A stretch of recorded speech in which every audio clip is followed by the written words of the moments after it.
Yan, reading tayo. So, yan mga bossing. So, read natin ay 44. Dapat 44 din to mga boss. 1mm mga boss. Yan o. Tingnan natin kung 44. Yan. 44. So, yan, good day mga bossing. Yan o. So, titingnan natin kung nakuha na ba natin yung center ng cam mga bossing. So, ayan o. So, naka-timing na po siya mga boss. So, titingnan natin kung nakuha na ba natin yung timing ng cam. So, ikutin lang natin mga bossing.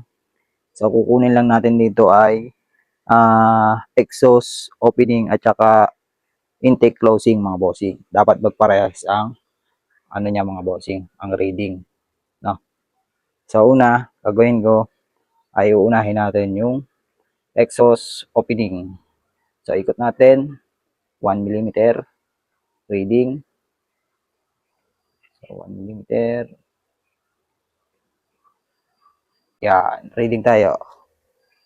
So, yan mga bossing. So, read natin ay 44. 44 po siya mga boss. Okay? So, yan mga bossing. Oh. Nasa 44. 44. Tapos, 1mm.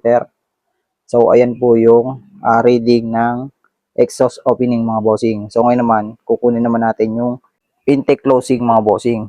Yan. Intake closing. So, iikutin naman natin siya pabalik. Yan. Balik natin ikutin. Read tayo. 1mm. Natin 1mm. Isang kamay lang po gamit yung mga boss. Ako kasi yung cellphone. So, 1mm.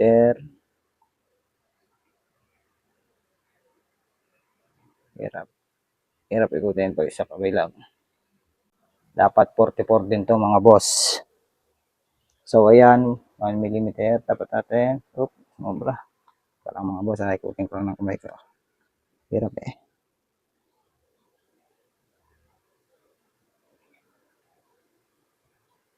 Yan. Yan, 1mm mga boss. Yan o. Tingnan natin kung 44. Yan. 44 po siya mga bossing. So, ibig sabihin yan mga boss.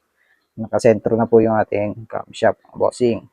Yan. Kailangan pag magdidegree kayo mga bossing, i-tune up nyo na muna bago nyo hanapin din dito yung center ng cam mga bossing. So, yun lang mga boss. Sana may natutunan kayo. Yun lang. Ganun lang mag-sentro ng cam mga bossing. So, wala pa dito yung full tutorial kung paano ko talaga to sinentro. So, sa susunod, yung tutorial natin yung mga bossing, sinare ko lang na kung paano natin nakuha yung top ng cam mga bossing, yung sentro. So, yun lang. God bless mga bossing. Ito nga pala ay binubuo natin 59. Ayan, 59 stock head lang mga boss. Ayan. 59 naka-port lang yan mga bossing. Tapos naka-bolt on na cam. Yun lang mga boss. God bless sa inyo lahat.